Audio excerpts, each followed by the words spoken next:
So another topic that is like very sensitive, but it's not talked about as much, is casual relationships that exist in this nice age group that we're in. So yeah, I'm just going to say good things about us.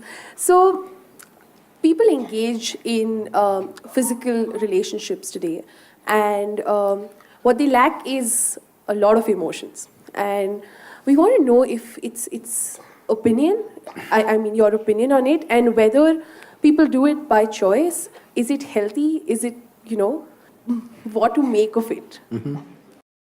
Can I tell you a joke? Yes, please.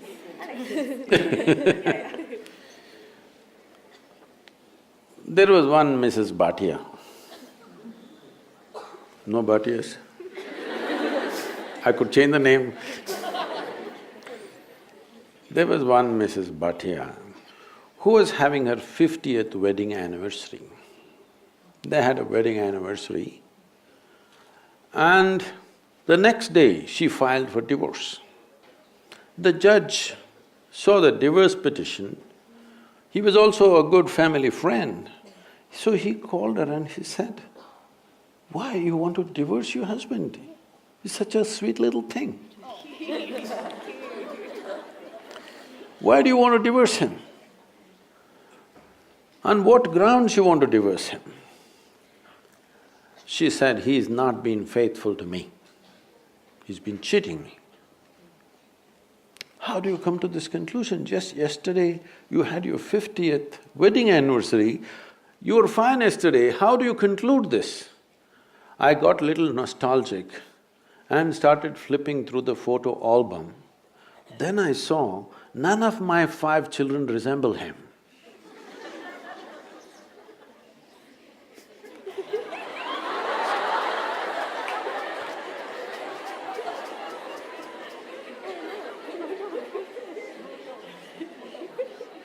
So,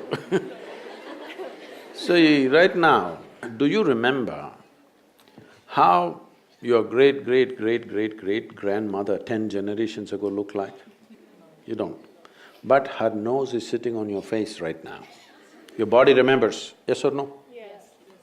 Your body remembers even the skin tone of your forefathers 1,000,000 years ago, it still remembers, not forgotten. So what you're calling as my body is an enormous amount of memory, isn't it? What you carry in your brain as memory is minuscule. What you carry in your body, there is evolutionary memory, there is genetic memory, there is karmic memory, there are articulate and inarticulate levels of memory. There is so much memory. You think you know how to walk right now, please understand, only because your body has built up that memory. If your body forgets, you won't be able to walk. So, the amount of memory for every simple thing that you do, you know what to eat, what not to eat, how to eat, you must put it in your mouth, not in your ears. This may look funny, but you would not know if you don't remember. So, your body is a repository of tremendous amount of memory and it's picking up all the time. If you walk from here to here, there may be 50 different kinds of mild smells. You may not consciously notice, but the body is picking it up and it recognizes. All the time it's recognizing, that's how you know what is good smell, what is bad smell, this is this smell, that is… You recognize the different aspects of sound, smell, this, that, because constant recognition is happening. So this body memory, traditionally in this culture, we call this as runanubandha. That means physical memory that you build. You can either consciously build your physical memory or you can simply take in wild amounts of memory and go through lots of physical confusion. So wherever there is impact, I don't know if you still have these things, maybe in your generation is gone, but still there will be people in Bangalore city, if you ask them to… if you try to give them salt, they won't take it, they'll say, keep it there. If you try to give them sesame seeds, they will say, please keep it there. Because they have recognized many substances which can easily carry your memory and it will become mine if I take it. So I don't want to take in memory. This is the reason why generally in this culture, touching each other, shaking hands, these things are avoided. We touch our own two hands and do namaskaram because we don't want to go on picking up memory. Because if I as much as touch this memory, it remembers. You try this with 4 of your friends, you touch their hands. Don't try to consciously remember, every day touch their hands, forget about it. Tomorrow, if that person comes and touches you, you know it's this hand, isn't it? So the body remembers, it's not the mind. The physical body remembers, this is called as runanubandha.